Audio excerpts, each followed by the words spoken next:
Saludos, bienvenidos en este día. Estamos con un estudio más de la palabra del Señor. Hoy veremos Primera de Samuel, capítulo 25. Este capítulo comienza hablando acerca de la muerte de el último gran juez y profeta que tuvo Israel, Samuel. Recordemos un poco cómo había nacido este gran hombre de Dios a través de un milagro que Dios hizo con su madre Ana cuando ella era estéril y oró a Dios y Dios le permitió tener a Samuel. Vimos cómo Dios escucha a aquellas mujeres que claman, que vienen a Él cuando una mujer tal vez por múltiples razones no puede tener un hijo. Qué importante que es para aquellas mujeres que están sufriendo esterilidad en el día de hoy, recurrir no solamente a los médicos, sino también a Dios. Vemos a este niño crecer, dice la historia de que la madre lo entregó al servicio de Dios, fue a servir en el templo, Samuel fue consagrado a Dios toda su vida. Y ahora vemos acá en este capítulo cómo ya este hombre prácticamente ya está en una situación muy difícil, se enferma, obviamente por su vejez, y termina muriendo. Pero Samuel fue para nosotros un gran ejemplo de lo que significa ser un hombre sincero, un hombre honesto y un hombre bueno delante de Dios. La Biblia dice que Samuel jamás ha engañado a nadie y jamás le ha mentido a ninguno de los que estaban allí con él en aquel pueblo. Samuel, según el capítulo 12, llegó a ser un gran ejemplo de cómo se debe servir a Dios.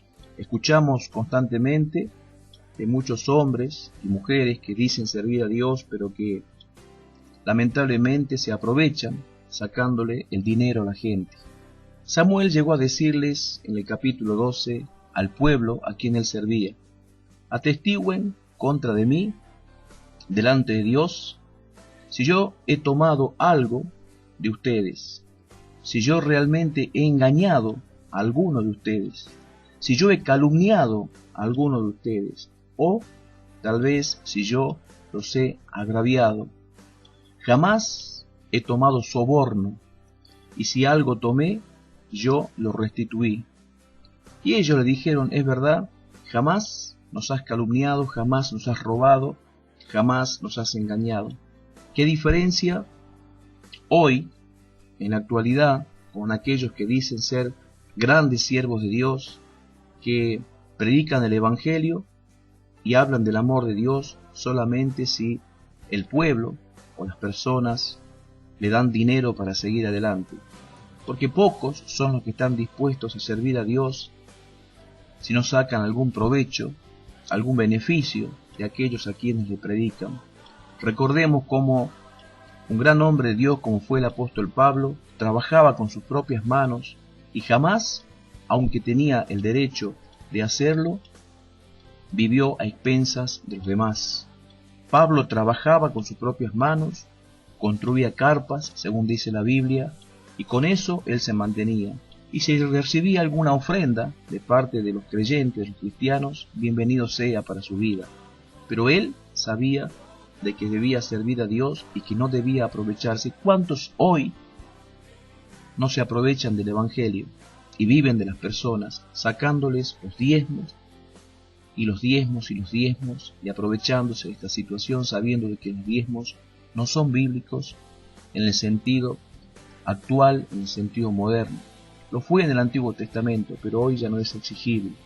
Pero seguimos viendo que Samuel siempre buscó a Dios en toda su vida, pero no lo hizo solamente para él. Samuel vivió totalmente entregado al Señor por causa de los demás.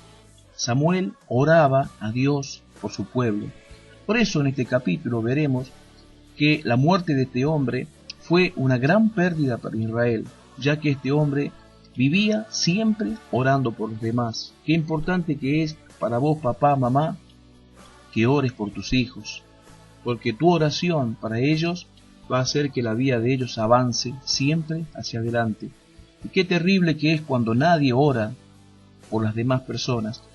Nuestro Señor Jesucristo dijo: oren los unos por los otros para que sean sanados. No solamente sanados físicamente, sino también sanados del corazón.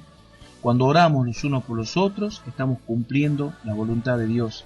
Y así era Samuel. Samuel oraba por su pueblo, y cada vez que él oraba, después Samuel iba y les enseñaba los mandamientos de Dios. También es importantísimo que nosotros les enseñemos a nuestros hijos a temer a Dios, que existen mandamientos venidos desde el cielo, que existen mandamientos dados por un Dios grande, un Dios supremo que nos enseña que no solamente hay que vivir de valores morales, sino también de los mandamientos que nuestro Señor y Salvador Jesucristo nos ha enseñado.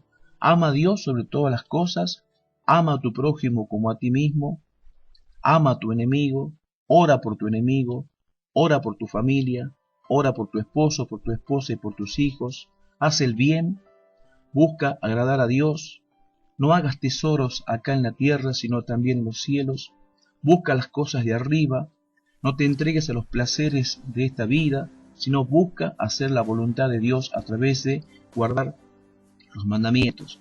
De esta manera entonces Samuel oraba y rogaba a Dios por su pueblo, y cuando acá en este capítulo muere Samuel, lamentablemente se produce una gran pérdida para el pueblo de Dios.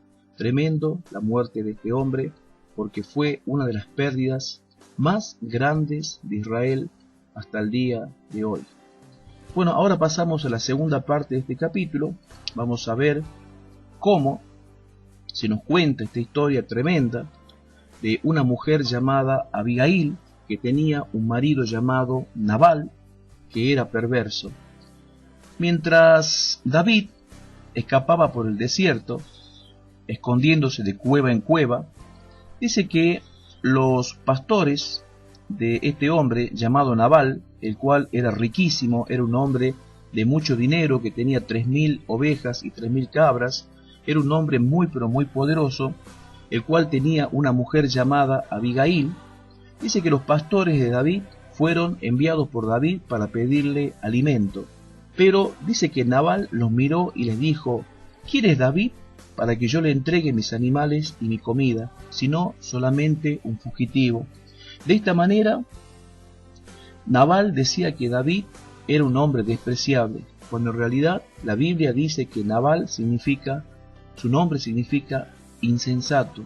Era un hombre realmente duro de carácter, duro como esposo, duro como padre seguramente, porque debió haber tenido hijos, duro como jefe, como patrón, como hacendado, duro en todo sentido. Era un hombre que además no solamente confiaba en las riquezas que tenía, sino que también era un hombre agresivo y violento.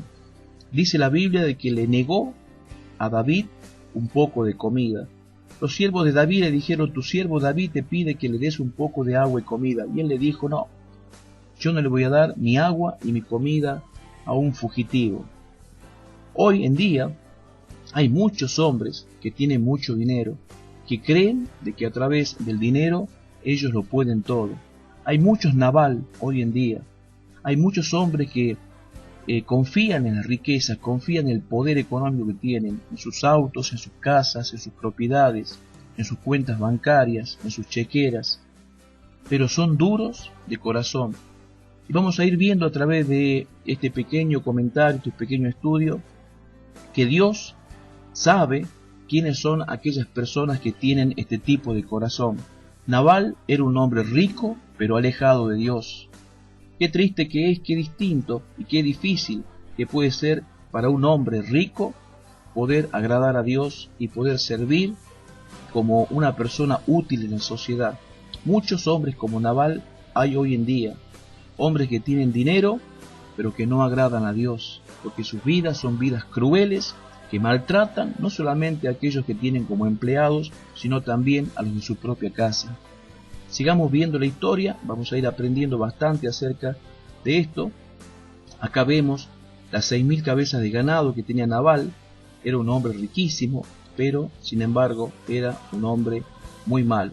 Y dice la historia de que Nabal tenía una esposa que se llamaba Abigail. Dice que esta mujer era no solamente una mujer inteligente y prudente, sino que también era una mujer hermosa. Seguramente, por alguna razón, más en aquella época, esta mujer debió haber sido tal vez obligada a casarse con este hombre perverso. Quizás por la riqueza que este hombre tenía, esta mujer llegó a ser esposa de este hombre maligno y perverso.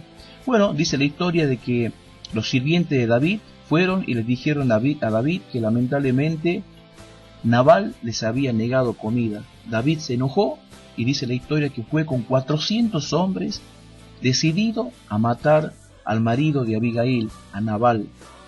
David tomó su espada y dijo: voy a matar a este hombre. Realmente vemos acá otro aspecto realmente tremendo de parte de David. Vimos como en el capítulo anterior no quiso matar a Saúl, pero acá estaba dispuesto a matar a un hombre, tomar la justicia por su propia mano. Estas cosas, las dijimos en el video anterior, no se debe hacer. Él estaba dispuesto a matar a Nabal porque Nabal le negó comida allí en el desierto. Y tuvo que venir esta mujer, la esposa de Nabal, Abigail. Dice que trajo sus asnos cargados con panes y con vino para los soldados de David y le dijo: yo te vengo a rogar que no cometas el crimen que quieres cometer, porque David había decidido matar no solamente a Nabal, sino a todos los varones, a todos los criados de ese hombre. Realmente David estaba actuando apresuradamente, pero acá vamos a ver cómo una mujer que confiaba y que creía que Dios habría de traer justicia para aquel pueblo, fue a interceder delante de David y diciendo: no mates a mi marido, no mates a sus criados, no manches tus manos con sangre. Acá está el pan y aquí está el vino que tú necesitas. Realmente tremenda la historia de esta mujer, porque esta mujer sabía que David había sido elegido por Dios para traer justicia y paz en aquel pueblo. Y eso es lo que anhelaba Abigail. Abigail tenía fe y confiaba en que Dios había elegido a David para traer justicia y traer paz. Seguramente ella ya estaba cansada de la injusticia en la que lo hacía vivir su marido, porque Nabal era un hombre cruel y perverso, no solamente como jefe, sino también como esposo. Y ella también quería un cambio no solamente para su propia vida, ya que vivía bajo la cobertura de este hombre, que era un hombre perverso, sino también para ese pueblo que seguramente estaba sufriendo las mismas consecuencias que sufría ella. Miren cómo es Dios, cómo Dios sabe lo que sucede dentro de las familias. Cuando hay un hombre perverso, un padre perverso, un marido perverso, un marido violento que golpea a sus hijos, que golpea a su esposa, Dios sabe las cosas que suceden dentro del hogar. Hay que buscar a Dios, mujer, hay que buscar a Dios, porque más hoy en día que están sucediendo las cosas que suceden, que según las estadísticas nos muestran cómo prácticamente muere una mujer por día en violencia de género. Hay que buscar a Dios, mujer. Vos debes encomendarte en las manos del Señor, orar cada día, buscar a Dios, leer la palabra de Dios, leer la Biblia. En la Biblia vas a encontrar, mujer, la palabra de Dios que va a transformar tu corazón y va a cambiar tus pensamientos. Vas a aprender a confiar totalmente en Dios y vas a entender de que cuando vos confías en Él, Él te cuida y Él te protege, aún de tu propio marido, si tu marido es violento, si tu marido es agresivo, si tu marido no le importa nada. Bueno, vas a ver que Dios te va a proteger, porque Dios enviará a sus ángeles para que te cuiden y a su Espíritu Santo para que te protejan. ¿Por qué suceden las cosas que suceden hoy en los matrimonios? Porque justamente hoy ha sucedido lo que Jesús ya había anunciado. Dentro de los matrimonios se ha introducido el pecado, la violencia que sale de los corazones, la violencia que está en los corazones, la violencia que fluye de los corazones que están en pecado. El pecado ha destruido y sigue destruyendo las familias. El pecado sigue asesinando y matando. Y estas cosas deben cambiar, pero para que estas cosas cambien es necesario que le pidas perdón a Dios por tus pecados, para que vos, mujer, encuentres la paz también que tanto necesitas. Si vos, así como Abigail, te hace falta la paz en tu hogar, reconoce, así como Abigail, que Dios tiene gran participación en la vida y que hay un propósito de Dios para un pueblo y que hay un propósito de Dios para tu nación, que hay un propósito de Dios para tu familia. Dios existe y Dios es real. Dios está en los cielos y envió a su Hijo Jesucristo a morir por ti para que vos entiendas y comprendas que ya no puedes estar nunca más desprotegida, sino que cuando vienes a Cristo, cuando te arrepientes de tus pecados y le pides perdón a Él, comienzas a ser una hija de Dios y Él te va a proteger como su Padre. Ella sabía, Abigail, de que Dios habría de traer justicia a su pueblo, justicia que tanto necesitaba ese pueblo porque hombres como Nabal había muchos, hombres malos y perversos, pero hombres como David había pocos, y era momento de que comience Dios a obrar a través de la vida de un hombre llamado David. David era enviado por Dios para traer justicia. Así también hoy nos hace falta muchos hombres y muchas mujeres que guarden los mandamientos de Dios para que haya justicia en el pueblo. Es necesario de que haya hombres que clamen a Dios como clamó Samuel, que oren a Dios como oró Samuel por el pueblo, que haya padres y madres que oren por sus hijos, que hayan padres y madres o vecinos y vecinas que oren también por sus vecinos, por su barrio, por su país, porque cuando hay intercesores, cuando hay personas que claman, que se arrodillan delante de Dios, las cosas siempre van a cambiar, no solamente para el que ora, así como pasó también con Abigail, ya que la historia dice de que finalmente David no atacó la casa de Abigail, sino que recibió el pan y el vino que esta mujer le llevó. Pero dice la historia también que finalmente la justicia cayó en las manos de Dios, como corresponde, ya que Nabal terminó 10 días después muerto por razones naturales. Seguramente ya la vida de este hombre, glotón, borracho, agresivo y violento, llegó a su fin por decisión de Dios y no por la decisión de la espada de David. Hay que dejar las cosas en las manos de Dios. Dios sabe cómo hacer las cosas. La historia dice que al final esta mujer que quedó viuda terminó siendo esposa de David. Así Dios le dio a David una mujer inteligente, una mujer cuyo carácter le era ideal para él, porque él necesitaba personas como ella que tuviesen una fe grande en Dios, una confianza en de que Dios habría de establecer su reino en aquel pueblo. Espero que esto haya sido de muchísima bendición para tu vida y nos vemos en el próximo capítulo.